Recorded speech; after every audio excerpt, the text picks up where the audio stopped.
Hello नमस्कार दोस्तों, कैसे हो? आशा करता हूँ आप लोग अच्छे और स्वस्थ होंगे और पढ़ाई जोरदार तरीके से चालू स्टार्ट किए होंगे। तो देखिए, इस वीडियो में हम लोग एक न्यू सेशन लेकर आए हैं, मतलब कि एक टॉपर सीरीज करके वीडियो आएगा जिसमें सारे PYQ जितने बिहार बोर्ड द्वारा PYQ पूछा गया है केमिस्ट्री का वो चलेगा। उसके बाद बायोलॉजी, उसके बाद फिजिक्स, ऐसे ही करके लाइन बाय लाइन सभी PYQ का वीडियो बना के आपको समझाया जाएगा और क्लास में ही मतलब वीडियो में ही आपको याद करा दिया जाएगा। तो यही इन्फॉर्मेशन था। तो चलिए आइए हम लोग अभी 7 PYQ केमिकल रिएक्शन वाला जो आपका रासायनिक अभिक्रिया फर्स्ट चैप्टर का नाम है, उससे 7 PYQ 2 नंबर वाला जो क्वेश्चन पूछता है आपको वो लाए हैं 7। अगला में फिर 7 आएगा, ऐसे करके सभी चैप्टर का आपको अपलोड किया जाएगा। तो आइए देखते हैं। तो देखिए, हम लोग ऊपर से क्वेश्चन को नहीं बनाएंगे, नीचे से बनाना चालू करेंगे, क्योंकि यहाँ पे इरेज करके फिर उसका आंसर लिखेंगे नहीं तो ऊपर से लिखेंगे तो फिर कोई फायदा नहीं होगा, स्पेस का यूज नहीं कर पाएंगे। इसीलिए हम लोग नीचे से सॉल्व करेंगे ताकि ऊपर वाला स्पेस धीरे धीरे यूज कर पाए। तो आइए देखिए, पहले का क्वेश्चन क्या है? अपघटन अभिक्रिया से आप क्या समझते हैं? कि कब पूछा गया? 2023 में पूछा गया है। तो इसको आपको याद करना है। अपघटन अभिक्रिया मतलब अगर इसका परिभाषा आपको अगर याद करना है तो याद रखना, अपघटन मतलब एक पदार्थ क्या होगा? एक पदार्थ टूटेगा और कम से कम 2 या 2 से अधिक कितने भी भाग में टूट सकता है। तो एक पदार्थ कम से कम कितना? 2 या 2 से अधिक पदार्थ में। तो देखिए, इसके याद करने का तरीका क्या है? एक पदार्थ 2 या 2 से अधिक पदार्थ में जब टूटेगा तब उस अभिक्रिया को क्या कहेंगे? वियोजन अभिक्रिया या क्या कहेंगे? अपघटन अभिक्रिया। तो आपको ये याद करने का यही ट्रिक है। बस इतना आपको अगर याद है तो आप क्या कीजिएगा, पूरा इसका डेफिनेशन अच्छे तरह से लिख सकते हैं। तो आप कीवर्ड को पकड़िए, परिभाषा अपने आप लिखना सीख जाइएगा। नहीं तो अगर रट्टा मारिएगा तो आप कहीं भूल जाइएगा तो लिख नहीं पाइएगा, नंबर आपका कम आ सकता है। इसलिए आप समझिए क्या आपको लिखना है। एक पदार्थ जब 2 या 2 से अधिक पदार्थ में टूटता है तो उस अभिक्रिया को क्या कहते हैं? वियोजन अभिक्रिया या अपघटन अभिक्रिया। तो आप हम आशा करता हूँ आप लोग समझ लिए होंगे। तो चलिए इसका हम फुल डेफिनेशन लिखवा देते हैं। एक बार एक एग्जाम्पल दे देते हैं, आप उसको स्क्रीनशॉट ले लीजिएगा। तो देखिए, वैसी रासायनिक अभिक्रिया,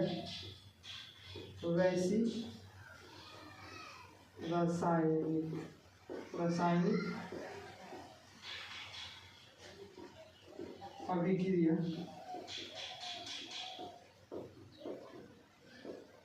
जिसमें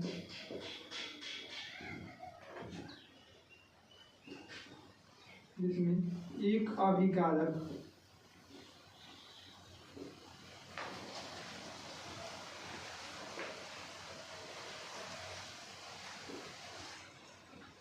ऐसा मत लिखिए, वैसी रासायनिक अभिक्रिया जिसमें एक पदार्थ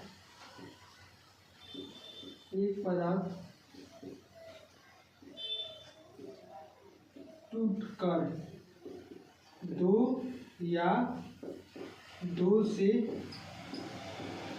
अधिक पदार्थ का निर्माण करता है तो उसे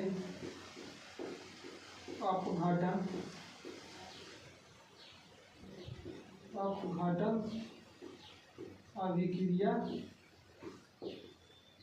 अभिक्रिया कहते हैं। तो देखिए, मेन जो कॉन्सेप्ट है यहीं पे है। एक पदार्थ टूट के कितना पदार्थ में बना रहा है? 2 या 2 से अधिक पदार्थ। अगर आपको ये कीवर्ड याद है तो मुझे पूरा डिफिनीशन आप लिख सकते हैं। तो वही हम इसी कीवर्ड से हम पूरा डिफिनीशन लिखे। वैसी रासायनिक अभिक्रिया जिसमें एक पदार्थ टूटकर 2 या 2 से अधिक पदार्थ का निर्माण करता है उसे क्या कहते हैं? अपघटन अभिक्रिया कहते हैं। तो देखिए, कोई भी क्वेश्चन आ रहा है आप उसका डिफिनीशन लिखिए, उसका एग्जाम्पल लिखिए, तब आपको फुल मार्क्स मिलेगा। वहीं आप डिफिनीशन लिख के एग्जाम्पल नहीं दीजिएगा तो आपको हाफ मार्क्स मिलेगा। इसीलिए आप ध्यान रखिए कि कोई भी क्वेश्चन पूछ रहा है तो उसमें एग्जाम्पल जरूर दे। तो इसका एग्जाम्पल क्या कर दीजिएगा आप सुने हो कैल्शियम कार्बोनेट, तो एग्जाम्पल में आप ले लीजिएगा कैल्शियम कार्बोनेट। जब इसको गर्म करते हैं तो क्या होता है, कैल्शियम ऑक्साइड प्लस CO2 बनता है। तो आप इस तरह से कर सकते हैं। और देखिए एग्जाम में आपको दो चीज़ पे ध्यान रखना चाहिए। एक तो सही से लिखना ही है, राइटिंग भी बैठा के लिखना है, उसके साथ ही थोड़ा पेज भरने का भी कोशिश करना चाहिए। क्योंकि टीचर भी दो प्रकार के होता है। क्योंकि एक टीचर होता है वो आपको अगर सही लिखे होंगे तो आपको पूरा फुल नंबर देगा। एक वो टीचर होता है आप सही भी लिखिए, अगर आपको पेज नहीं भरिएगा उसमें तो नंबर काट लेगा, कहेगा कि कम लिखा है। तो आप कोशिश कीजिएगा ऐसा भी, अगर पेज भरना भी हो तो आपको क्या करना है, इस बात को आप तो रासायनिक समीकरण के बारे में एक बात लिख दिए, अब एग्जाम्पल में लिख कर इसी बात को हिंदी में लिख लीजिएगा।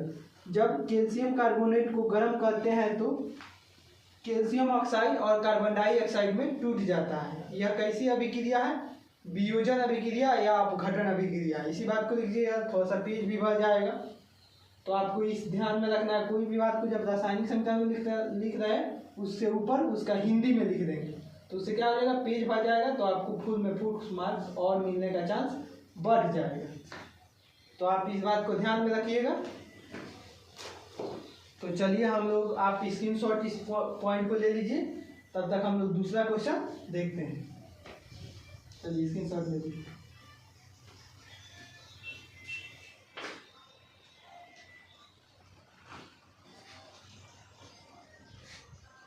देखिए आप घटन अभिक्रिया वाला देख लिए, तो अब हम लोग संयोजन अभिक्रिया देख रहे हैं। देखिए संयोजन अभिक्रिया आपको कब पूछ रहा है, 2013 में पूछा है और 2021 में पूछा है। संयोजन अभिक्रिया क्या है, तो आपको क्या करना है, इसे संयोजन एग्जाम में कैसे लिखना है, संयोजन अभिक्रिया लिख देना है, अभिक्रिया, और उसको नीचे हेडलाइन दे देना है। उसके बाद यहाँ पे लिखना है, देखिए इसमें कम से कम दो पदार्थ संयोग, नाम से ही स्पष्ट है, संयोजन मतलब के संयोग कर रहा है, जुड़ रहा है, मतलब दो या दो से अधिक पदार्थ जुड़ के कौन सा पदार्थ, एकल पदार्थ का निर्माण करता है। तो उस पदार्थ को क्या, उस अभिक्रिया को क्या कहते हैं, संयोजन अभिक्रिया। तो आपको ट्रिक याद, इसको याद करने के लिए ट्रिक क्या है, दो या दो से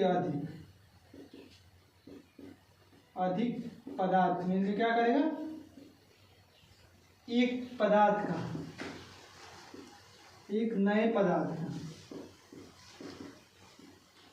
का निर्माण करेगा। वैसी अभिक्रिया को क्या कहते हैं, संयोजन अभिक्रिया कहते हैं। तो देखिए इसको डिफिनीशन हम लिखवा देते हैं, आप इस कीवर्ड से याद रखिएगा। हम इसके एक्चुअल डिफिनीशन जो है उसको लिखवा देते हैं, आप उसको भी ध्यान रखिएगा। तो आइए हम लिखवा देते हैं, वैसी रासायनिक अभिक्रिया, वैसी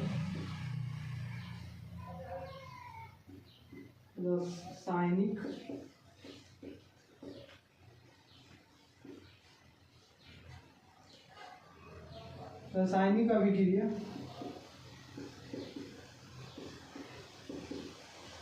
जिसमें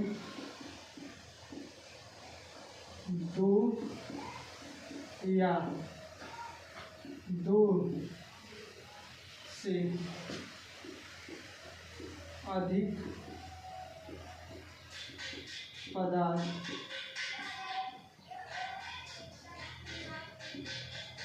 अभिक्रिया कर एक नए उत्पाद का निर्माण, नए या उत्पाद छोड़ के पदार्थ भी लिख सकते हैं, नए पदार्थ या उत्पाद दोनों में सही, दोनों सही, नए पदार्थ का निर्माण करते हैं,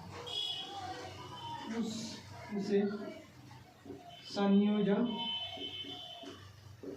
अभिक्रिया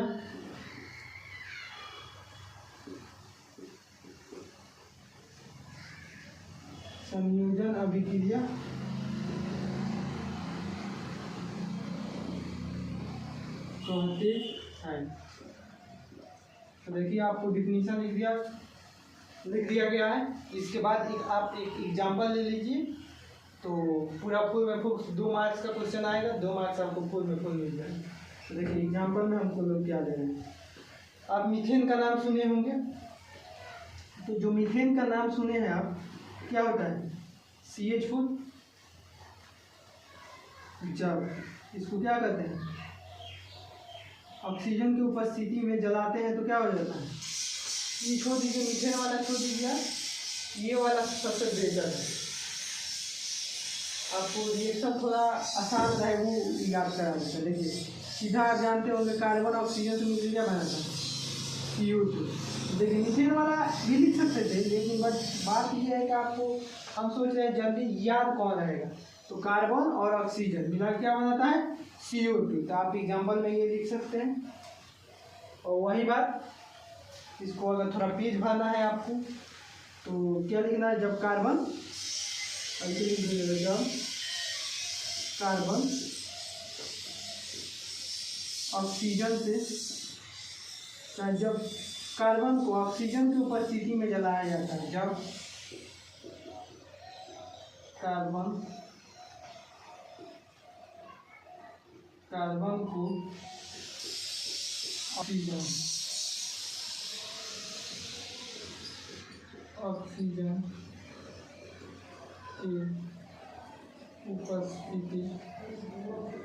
उपस्थिति में जलाया जाता है, तो कार्बन डाइऑक्साइड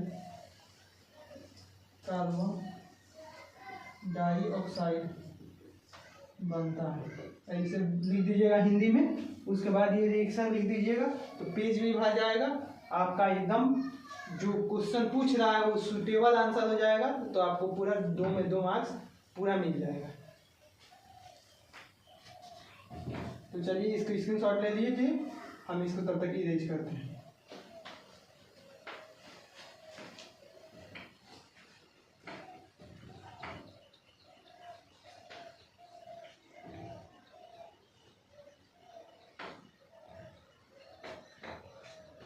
देखिए संयोजन अभिक्रिया तक हम लोग पढ़ लिए थे, इसको इरेज कर देते हैं तब तक। अब हम लोगों का कौन सा है, और छेपर अभिक्रिया। तो और छेपर अभिक्रिया है, तो ये भी 2-3 बार पूछा है।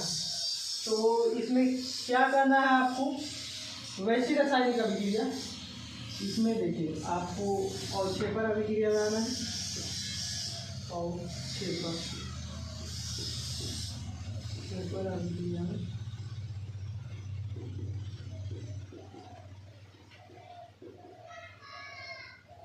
तो इसका डिफिनीशन कैसे लिखना है, इसे लाइन पा देना आपको।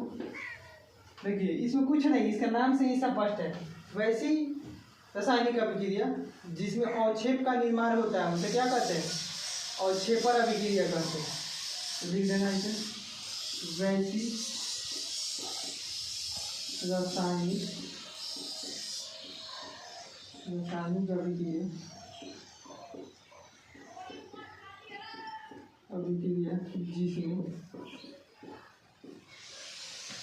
जिसमें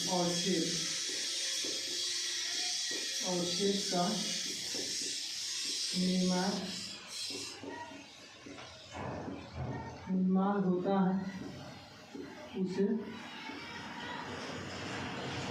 अवक्षेपण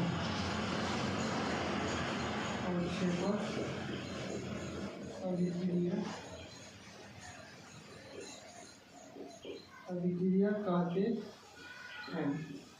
तो आपको ये ध्यान रखना है, ऐसे इसका डिफिनीशन लिख देना है, और आपको 2 में 2 मार्क्स मिल जाएगा अगर आप अच्छा से राइटिंग बैठा के साफ सुथरा लिख रहे हैं।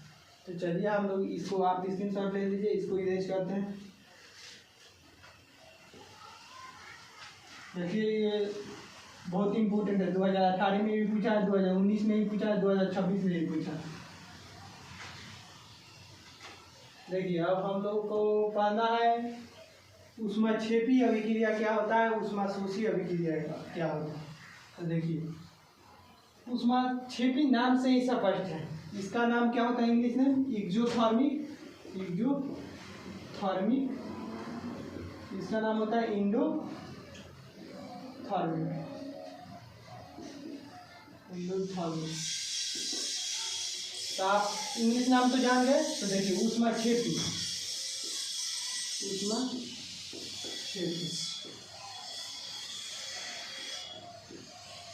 देखिए ऊष्माक्षेपीय अभिक्रिया होता क्या है? वैसी रासायनिक अभिक्रिया जिसमें उत्पाद का तो निर्माण हो रहा है, उत्पाद के निर्माण के साथ किस चीज का निर्माण हो रहा है? ऊष्मा का। तो उसे क्या कहते हैं? ऊष्माक्षेपीय अभिक्रिया। मतलब जिस अभिक्रिया में ऊष्मा का निर्माण होगा उत्पाद के साथ उसे क्या कहते हैं? ऊष्माक्षेपीय अभिक्रिया। तो आइए आप लोग ऊष्माक्षेपीय अभिक्रिया लिख देते हैं, ऊष्माक्षेपीय अभिक्रिया। तो यहाँ पे आपको डैश लिखना है, यहाँ पे हल लिख कर या आंसर लिख के आप लिख सकते हो ऊष्माक्षेपीय अभिक्रिया। वैसी रासायनिक अभिक्रिया, वैसी रासायनिक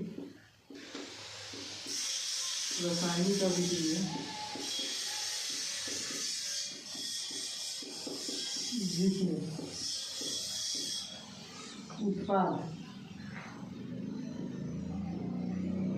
उत्पाद के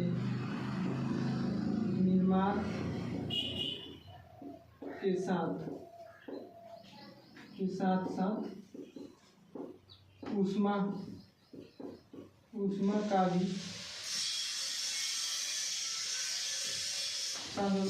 भी उत्पत्ति होती है,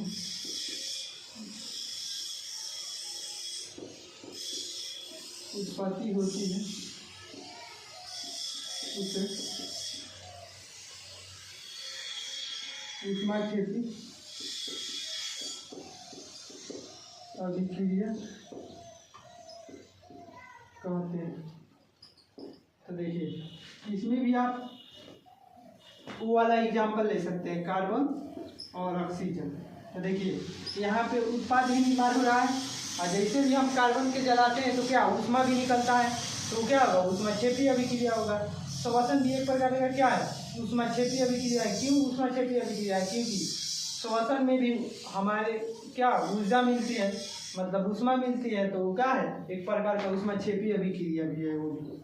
तो आप इसको लिख लीजिएगा एग्जाम्पल में। वही बात अगर आपको ज़्यादा से ज़्यादा पेज भरना चाहते हैं तो आप इसको हिंदी में एक बार ऊपर लिख लीजिए, वही बात को इसको रिएक्शन के फॉर्म में लिख दीजिए, पेज भी भर जाएगा। अब उसके बाद आप अगर ये एग्जाम्पल लेना चाहते हैं CH4 प्लस क्या ऑक्सीजन की उपस्थिति में जलाते हैं तो क्या बनता है? CO2 plus H2। तो आप ये भी एक एग्जाम्पल इंसर्ट कर सकते हैं। तो चलिए इस तरह से आप इसको पूरा अच्छी तरह से कर लीजिए। अब इससे देखिए हम ऊष्माक्षेपीय अभिक्रिया जान गए, अब ऊष्माशोषी अभिक्रिया एक एग्जाम्पल इसको भी दे दिए। अब ऊष्माशोषी अभिक्रिया का इसी में देखना है, तो आप तब तक इसको स्क्रीनशॉट ले लीजिए। ऊष्माशोषी अभिक्रिया इसके बाद देखते हैं।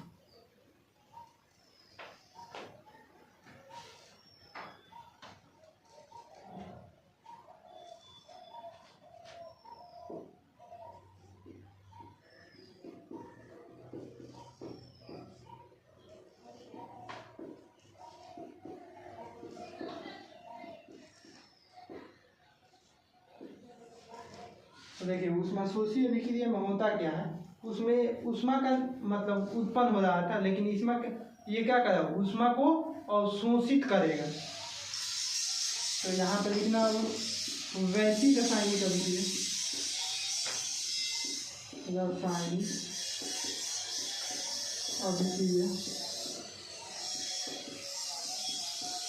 अभिक्रिया जिसमें ऊष्मा का अवशोषण होता है,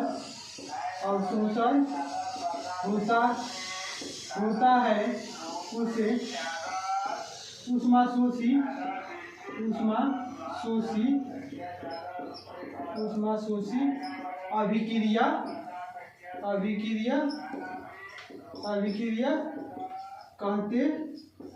हैं, उसे ऊष्माशोषी अभिक्रिया कहते हैं। तो देखिए इसका एक बहुत ही फेमस एग्जांपल है, उसको लिख लीजिए।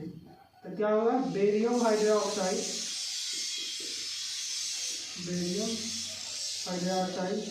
8H2 प्लस अमोनियम क्लोराइड आपको रिएक्शन करके बनाएगा barium hydroxide plus 2NH3 plus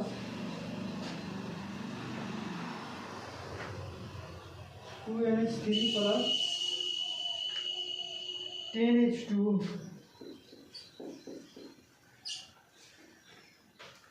इसमें क्या होता है, ऊष्मा का प्लस में देता था,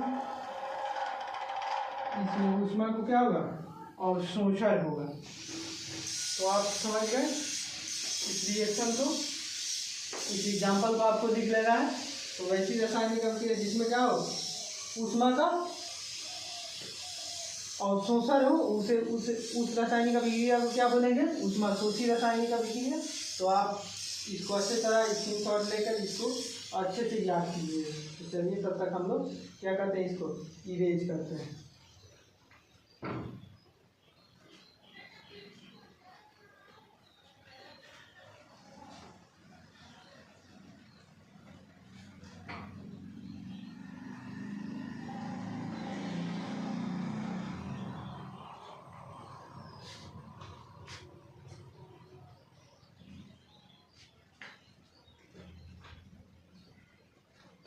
देखिए दोस्तों, अब हम लोग रेडॉक्स रिएक्शन पढ़ने जा रहे हैं। क्या होता है रेडॉक्स और रेडॉक्स रिएक्शन। देखिए रेडॉक्स वैसी रासायनिक अभिक्रिया को कहते हैं जिसमें ऑक्सीडेशन और रिडक्शन दोनों एक साथ होती है। उस अभिक्रिया को क्या बोलेंगे, रेडॉक्स रिएक्शन। मतलब हिंदी में बोले तो क्या बोलेंगे, अपचयन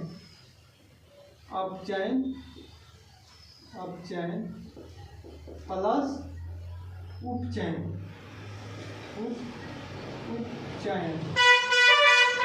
अपचयन भी हो और उपचयन भी हो, एक साथ हो, तो क्या कहेंगे, रेडॉक्स रिएक्शन। तो आइए इसको डिफिनीशन लिख लेते हैं। वैसी रासायनिक अभिक्रिया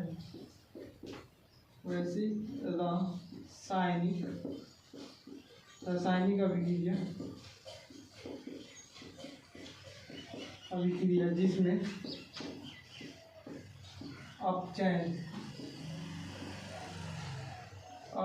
अपचयन और उपचयन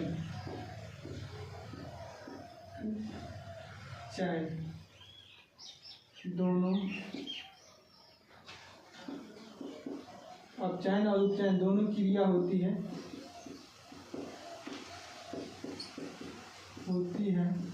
उसे रेडॉक्स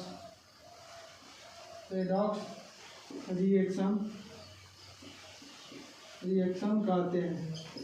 तो आपको ट्रिक के रूप में एक ही बात याद करना, वैसी रासायनिक अभिक्रिया जिसमें अपचयन और उपचयन दोनों क्रिया होगी उसे क्या कहेंगे, रेडॉक्स रिएक्शन कहेंगे। तो आइए एग्जांपल देख लेते हैं रेडॉक्स रिएक्शन का।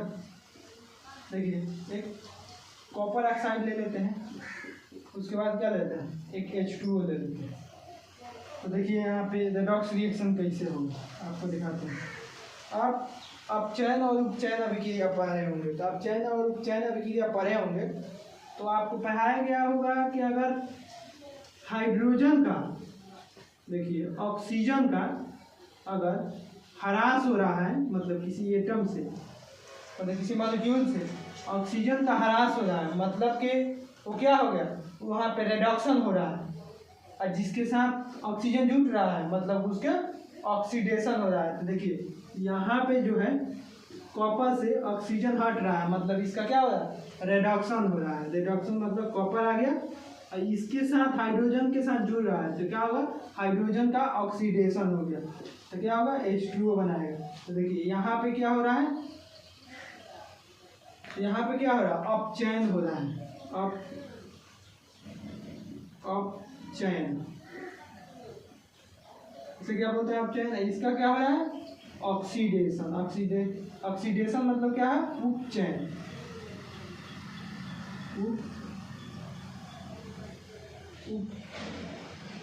चैन। समझ में आ गया आपको?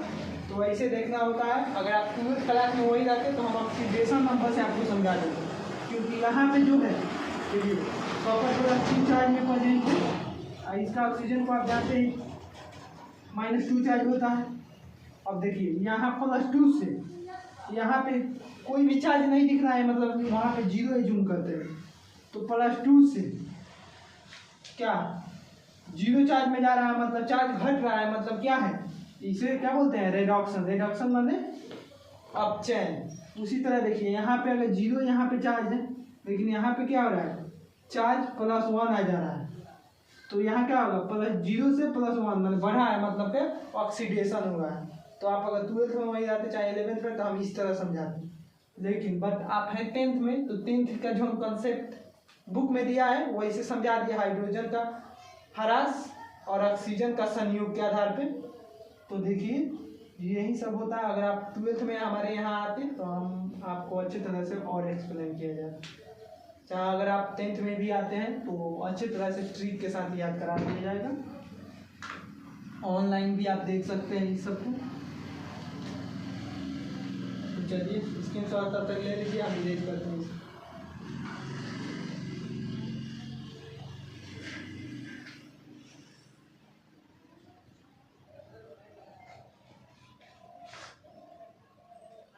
देखिए एक इम्पोर्टेंट क्वेश्चन ये है कि श्वसन की क्रिया को ऊष्माक्षेपी अभिक्रिया क्यों कहते हैं।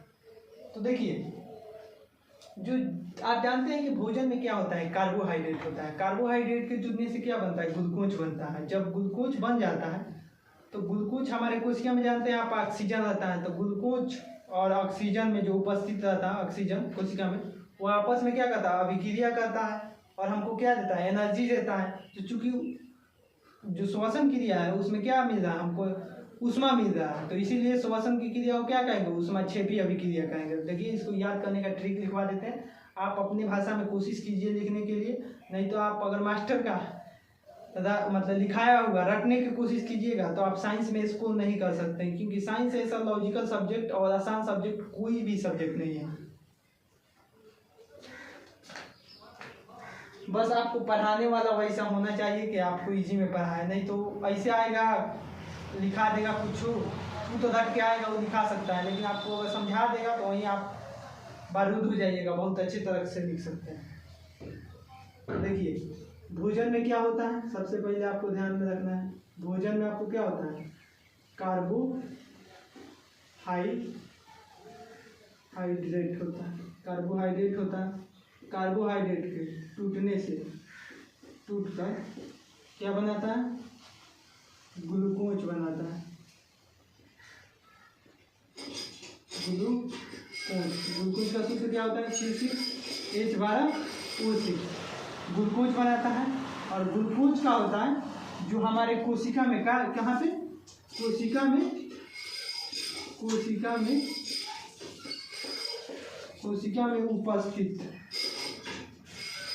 उपस्थित ऑक्सीजन क्या होता है।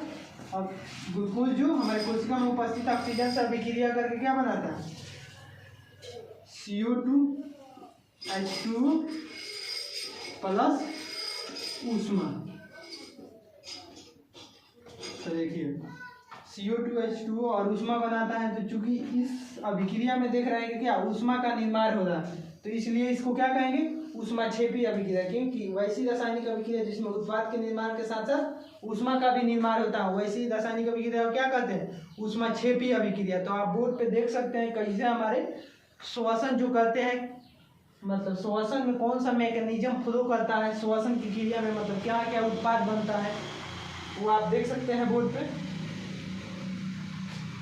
तो आपको याद करने के लिए मेन कॉन्सेप्ट यही है।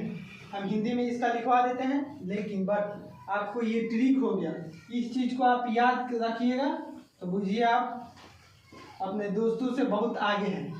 अदरवाइज अगर इस तरह से नहीं याद कर रहे हैं अपने दोस्तों की तरह रट रहे हैं तो बुझिए आपका 10th तो पास कर जाइएगा, लेकिन 12th अगर साइंस से कर रहे हैं तो आपको समझ में आने वाला तो है नहीं। इसीलिए आप हर चीज़ को तोड़ के पढ़ने को सीखिए।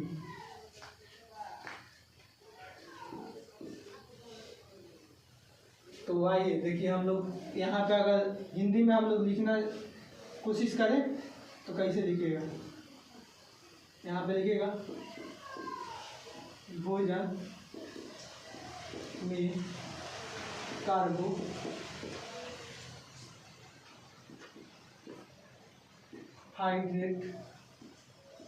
होता है और कार्बोहाइड्रेट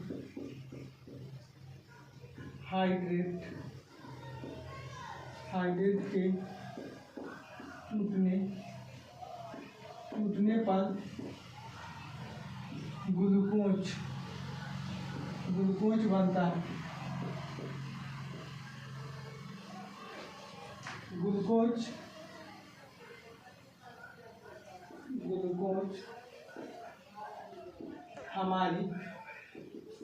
हमारी कोशिकाओं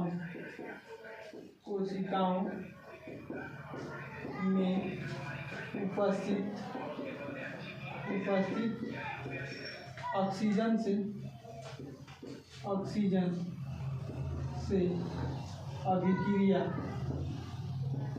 अभिक्रिया कर कार्बन डाइऑक्साइड ऑक्सीजन से अभिक्रिया कर कार्बन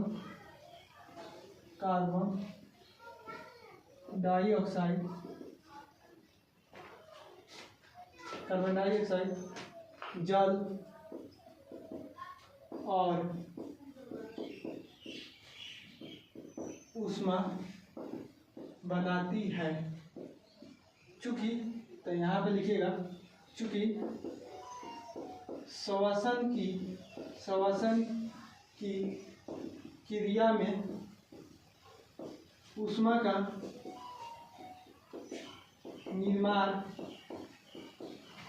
निर्माण होता है, इसलिए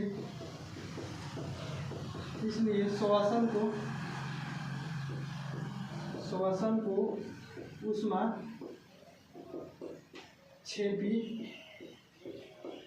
अभिक्रिया कहते हैं। तो देखिए, मेन कॉन्सेप्ट इसी को है, हम इसी के इलेबोरेट करके बढ़ा चढ़ा के पूरा लिख दिए हैं। तो आप अगर की कॉन्सेप्ट को पकड़ते हैं तो आप अच्छे तरह से लिख सकते हैं। तो हमारे कोचिंग में इसी तरह से की कॉन्सेप्ट को पकड़वाया जाता है स्टूडेंट को। अगर स्टूडेंट की कॉन्सेप्ट लिख लिया तो आप अगर 10 घंटा मेहनत करते हैं और 5 घंटा में की कॉन्सेप्ट जान गया तो अपना भाषा में आपसे ज़्यादा नंबर ला सकता है। क्योंकि आप देखे होंगे कि एग्जाम में क्या लिखता है, परीक्षार्थी उत्तर अपने स्वयं शब्द में दे, ना कि किताबी भाषा में दे। तो वहीं कीवर्ड जानिए, कम मेहनत से ज़्यादा नंबर लाएंगे। नहीं तो बैल खानी खटने से आज का ज़माना तो चलने वाला नहीं है। तो आप स्मार्ट स्टडी कीजिए। तो चलिए, आप स्क्रीनशॉट इसको ले लीजिए। हम लोग ऊपर 1 नंबर वाला क्वेश्चन को देखते हैं।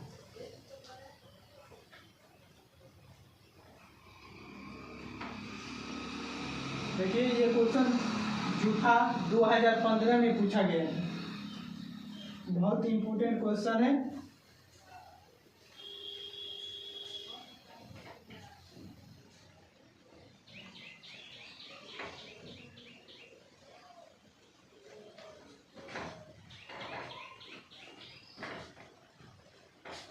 देखिए, अब फर्स्ट वाला क्वेश्चन जो कि लास्ट क्वेश्चन रहेगा हम लोगों का, क्या था, जिंक को आयरन सल्फेट के विलयन में डालने पर क्या होता है।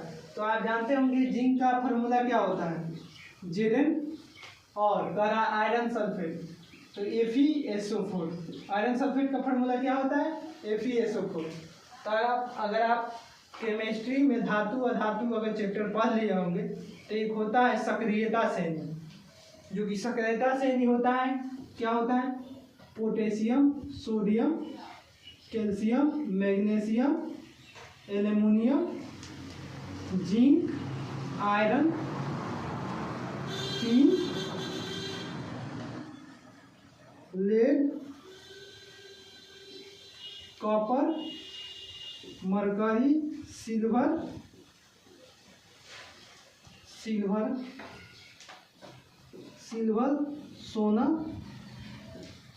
सोना, प्लेटिनम। आपको ये होता है potassium, sodium, calcium, magnesium aluminium zinc iron tin lead, zinc iron tin lead. एक हाइड्रोजन होता है जो कि नॉन रिएक्टिव टाइप का होता है। कॉपर, मरकरी, सिल्वर, सोना और प्लेटिनम। तो जो ऊपर वाला एलिमेंट है वो नीचे वाले एलिमेंट जो यौगिक रूप में होगा, ऊपर वाला एलिमेंट आएगा, नीचे वाला एलिमेंट जो कि यौगिक रूप में होगा, उस यौगिक से उस एलिमेंट को क्या करेगा, निकाल देगा, कहेगा हम यौगिक के साथ, माने जो रेडिकल्स होगा उसके साथ कहेगा हम रहेंगे, तुम ना रहेगा, तुम कमजोर है, तुम बाहर निकल। तो ये बरियार है, ऊपर वाला क्या है, बरियार है, नीचे वाला क्या है, कमजोर है। तो ये क्या करेगा, इस पे अटैक करेगा, इसके घर में आके रह जाएगा, इसको क्या करेगा, कहेगा बाहर जाओ, और बाहर भेज देगा, क्योंकि वो मजबूत है। तो आप जानते हैं मजबूत आदमी कमजोर आदमी को क्या करता है, तो वहाँ यहाँ पर भी वही चलता है। लेकिन अगर ये नीचे वाला एलिमेंट अगर इसकी यौगिक के विलयन रहेगा तो नहीं अटैक कर पाएगा, मतलब कि इसको उसके मतलब विलयन से विस्थापित नहीं कर पाएगा, क्योंकि ये नीचे वाला क्या है, कमजोर है। लेकिन ऊपर वाला एलिमेंट नीचे वाला के यौगिक के विलयन से क्या कर देगा, विस्थापित कर देगा। जैसे कि आप विस्थापन अभिक्रिया एकल विस्थापन पढ़ते हैं, वहाँ पे सभी इसी कंसेप्ट का यूज करके विस्थापित होता है पदार्थ। तो वही बात पूछ रहा है। तो देखिए आपको जेडन देखना है, FeSO4। देखिए जेडन कहाँ है, यहाँ पे जेडन है, FeSO4 क्या है, नीचे है, तो ये ऊपर है, तो इसलिए विस्थापित कर देगा। वहीं अगर ZnSO4 का बात करते तो ये भी ZnSO4 से मतलब जो जेडन, देखिए यहाँ पे अगर ZnSO4 रहेगा, Fe रहेगा, देखिए तो ये जेडन ऊपर है, Fe से क्या है, ऊपर है, इसलिए ये क्या कर देगा, इसको विस्थापित करके क्या बना देगा, FeSO4 क्या बना देगा, ZnSO4 प्लस Fe बना देगा। बट वही बात करें यहाँ पे Fe, तो देखिए Fe का पोजीशन और Zn का पोजीशन देखिए, ये Zn का पोजीशन ऊपर है, Fe का पोजीशन नीचे है। तो Fe वाला क्या है, कमजोर है, Zn वाला मजबूत है, तो इसलिए ये यहाँ पे रिएक्शन नहीं कर पाएगा, क्योंकि विस्थापित नहीं कर पाएगा, तो इसीलिए यहाँ पे क्या होगा, रिएक्शन नहीं होगा। लेकिन इसका पोजीशन क्या ऊपर है Fe से, तो इसलिए यहाँ पे क्या करेगा, Fe को विस्थापित कर देगा और इसका स्थान ले लेगा, ZnSO4 प्लस Fe बना लेगा। तो इसी बात को लिख देना है आपको, क्या जब जिंक को आयरन सल्फेट के विलयन में डाला जाता है तो जिंक आयरन सल्फेट के विलयन से आयरन को विस्थापित कर देता है और जिंक सल्फेट बना लेता है। तो इस बात को आपको लिख लेना है। तो आप हिंदी में इस बात को लिख लीजिएगा। अगर इसी तरह का हम लोग आप लोग वीडियो देखना चाहते हैं कि सभी सब्जेक्ट का, चाहे संस्कृत हो, चाहे हिंदी हो, चाहे इंग्लिश हो, चाहे मैथ हो, चाहे सोशल साइंस हो, सभी सब्जेक्ट का अगर टॉपर सीरीज के माध्यम से आप सभी क्वेश्चन को करना चाहते हैं, जितना बिहार बोर्ड में PYQ पूछा है अभी तक 2010 से लेकर, तो हम लोग सब क्वेश्चन करा देंगे। बस आपको ये काम करना है कि अगर आपको ये वीडियो अच्छा लगे, अगर वीडियो में ही आपको सभी बातें याद हो जाए, तो लाइक करना है और कमेंट करना है और शेयर भी करना है अपने दोस्तों के पास, ताकि हम लोग ज़्यादा से ज़्यादा मोटिवेट हो सके कि बच्चों का ये वीडियो का मतलब क्या है, रिक्वायरमेंट है। तो इसी तरह का अगर वीडियो देखना चाहते हैं तो हमारे चैनल को लाइक, सब्सक्राइब और दोस्तों के पास शेयर जरूर करें। जय हिंद दोस्तों।